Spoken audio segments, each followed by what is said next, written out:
Hey, welcome to Plate the Weight Management. If you're new here to our channel, please make sure to subscribe for more exclusive weekly content. And as always, please take note of our disclaimer.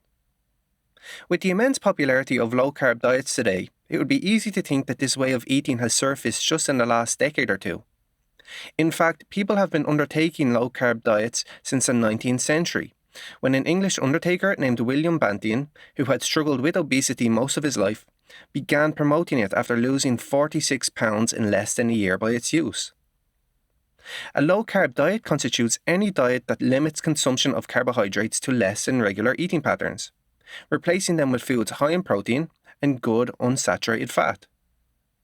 It's worth noting, though, that the reduced calorie and carb intake as a result of the diet isn't the only reason for this. This is because adding extra protein and unsaturated fat to a diet does a lot in terms of keeping you feeling fuller for longer by improving the balance of satiety and hunger hormones, which subsequently leads to overall less calorie intake day to day. Apart from that, low-carb diets have been suggested to burn 300 calories more from your metabolism each day than high-carb diets, but this effect has yet to be confirmed. Nonetheless, when it comes to weight loss from low-carb diets, it is true that some of the weight loss in the initial stage will partly be due to water loss. Besides weight loss, low-carb diets can also help reduce the risk of type 2 diabetes and heart disease. Indeed, all diets which assist you to lose excess fat safely and effectively can reduce the risk for these concerning comorbidities. But low-carb diets may offer a further benefit for 1. Type 2 diabetes by dramatically lowering blood sugar and insulin, and 2. For cardiovascular disease, as it has been shown to be effective in treating each of the symptoms of metabolic syndrome, a condition which is highly associated with the disease. Be aware, though, that a sudden dramatic reduction in carbohydrates is not without potential side effects, such as constipation, headaches, and muscle cramps. So, if you're someone whose diet is predominantly made up of carbs, before trying it, it may be best to reduce your intake steadily. At the same time, if you have diabetes, rapidly cutting back on carbs is not advisable as it could potentially lead to hypoglycemia, highlighting the importance of seeing your doctor beforehand. Moreover, on a low-carb diet, we want good, complex carbs rather than the bad, refined carbs. Common sources of these carbs include whole grains, fruits, vegetables, nuts, seeds, and legumes. Nevertheless, many different low-carb diets exist, each with varying restrictions on the types and amounts of carbohydrates you can eat. Therefore, let's run down some of the most popular low-carb diets on the market today, starting with a regular low-carb diet. As mentioned previously, a regular low-carb diet tends to be lower in carbs and higher in protein than a typical diet. There is no official definition of a low-carb diet, but generally between 50 and 150 grams of carbs per day is recommended for realistic and sustainable weight loss. Even so, a low-carb diet could be more than this. It's just about eating significantly fewer carbs than usual for you. Anything lower than the consumption of 50 grams daily would be a ketogenic diet. Keto is also a type of low-carb diet. However, it shifts your body's fuel-burning engine from one that relies on carbs for energy, like other typical low-carb diets, to one that relies primarily on fat. We will not be delving into the benefits of keto for weight loss as well as health here, though, as we have devoted an entire video to it, which you will find a link to in the top right-hand corner of your screen. Next, we have the low-carb paleo diet, otherwise known as a caveman diet, which encourages eating foods that were likely available before the agricultural and industrial revolutions in the Paleolithic era, hence paleo. It emphasizes meats, fish, seafood, eggs, vegetables, fruits, nuts, and seeds, while prohibiting processed food, added sugar, grains, legumes, and dairy products. Unsurprisingly, for a diet referred to as a caveman diet, you can imagine it can be pretty meat-heavy. And be aware that just because more fruits and vegetables are included in the diet, doesn't automatically make it low-carb, as too many starchy fruits and vegetables can quickly accumulate. So try to be mindful of this. Moreover, another popular low-carb diet that you may have heard of is the Atkins diet. This diet is thought to have started the low-carb revolution over 40 years ago by Dr. Atkins. It's split into 4 phases. Indeed, the phase names may vary depending on the source. However, this will give you a general idea of how you may achieve a successful Atkins diet for weight loss.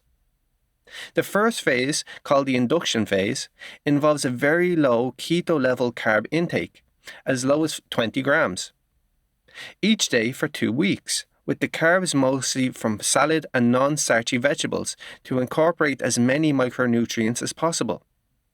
In addition, foods high in fat and protein will be included to help ease hunger levels.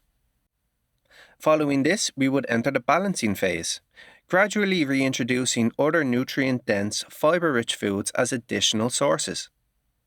In the first week of phase 2, or third week overall, 20 grams of carbs will be added, bringing our subtotal of carbs up from 20 grams to 40.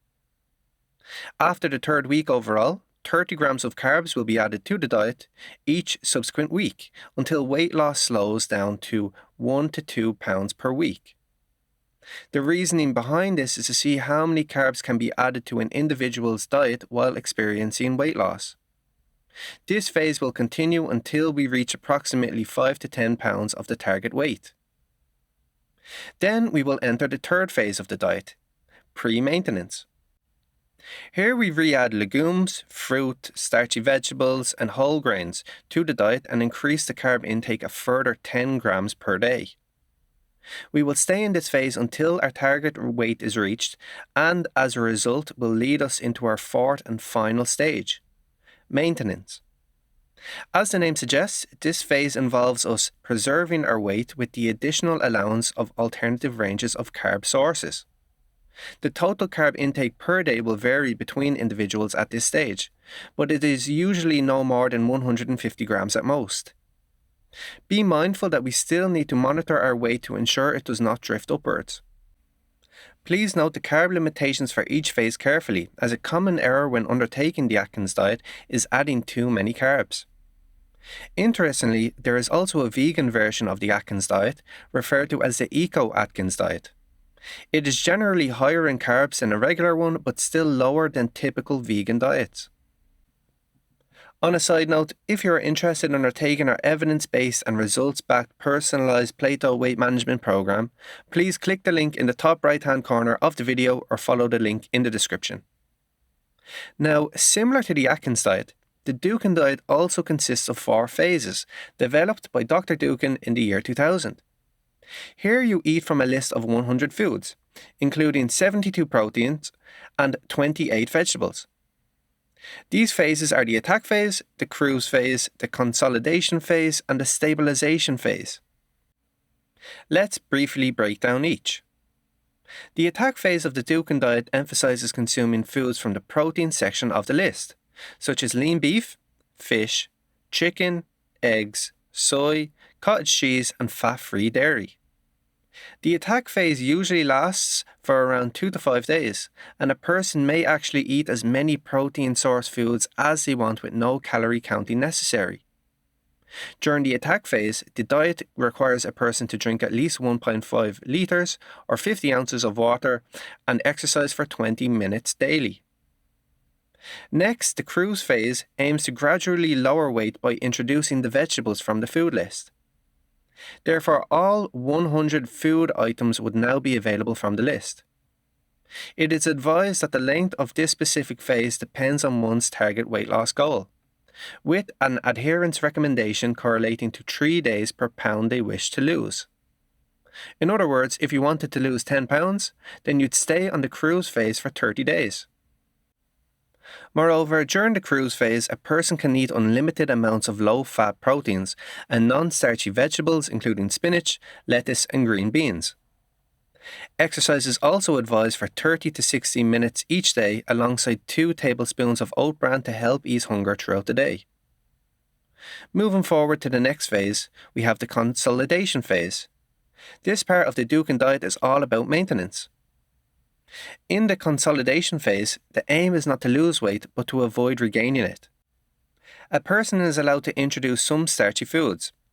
Every day they can now have as much protein and vegetables as they want, 1 serving of fruit, 2 pieces of whole grain bread, 1 or 2 servings of starchy food, 25 minutes of exercise each day, and 1 or 2 celebration meals each week. During a celebration meal, a person can eat whatever they want. Finally, the stabilization phase is the long-term maintenance part of the plan. The person should not expect to lose or gain weight during this time. Each week, they will have an all-protein day as in the attack phase. Apart from that, they can now eat whatever they want as long as they follow some simple rules. Eat 3 tablespoons of oat bran each day. Take the stairs as often as possible. Have a pure protein day each Thursday. Exercise for 20 minutes each day. And continue to drink 1.5 litre or 50 ounces of water daily. The stabilization phase is a long-term plan that becomes part of the person's lifestyle. At this point, people can consume artificial sweeteners, vinegar, sugar-free gum, and spices. The diet also recommends taking multivitamins with minerals. This then brings us to the last popular low-carb diet that we will be discussing today, the low-carb Mediterranean diet. The term Mediterranean diet is used to describe a diet similar to that of countries neighbouring the Mediterranean Sea, notably Greece and southern Italy. Its breakthrough in popular culture came from the work of an American scientist, Ansel Keys, in the 1950s and 60s, who showed that the diet was beneficial in treating obesity, cardiovascular disease, type 2 diabetes, metabolic syndrome, cancer, and neurodegenerative disease. In fact, Mr. Keys himself undertook the diet for the remainder of his life and lived until 100 years of age. The difference between a traditional Mediterranean diet and a low-carb diet is that it prioritizes fish over red meat, for instance, and extra virgin olive oil over fats like butter. Further, the difference between a traditional Mediterranean diet and a low-carb Mediterranean diet is that the former has around 50% carbohydrates, 30% fat, and 20% protein, while the latter includes approximately 35% carbohydrates, 45% fat, and 20% protein. The main foods one would have on a low-carb Mediterranean diet can be seen here. Other foods in the diet, although less frequent, would include red meat, carrots, onions, and legumes.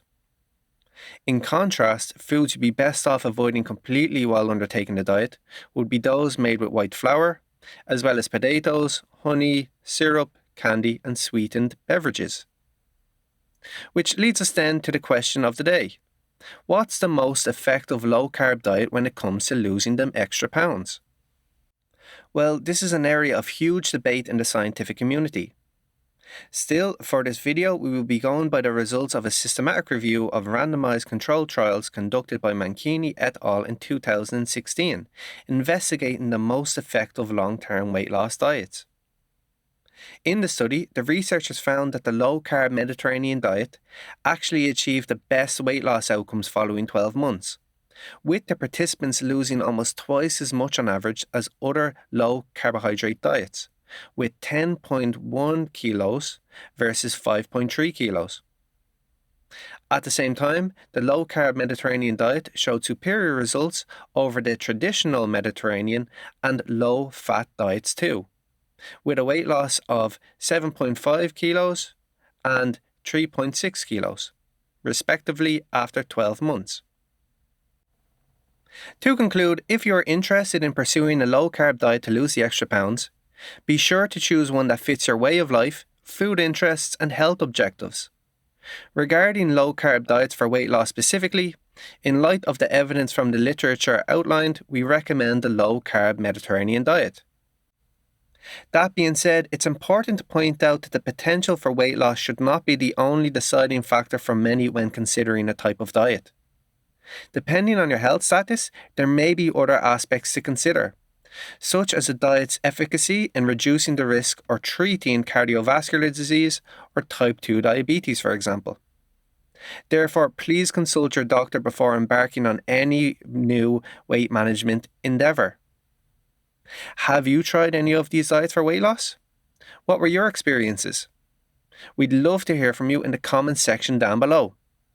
Additionally, if you're new here, make sure to subscribe to our channel. So that has been our video. Thanks for listening, and I'll see you next time.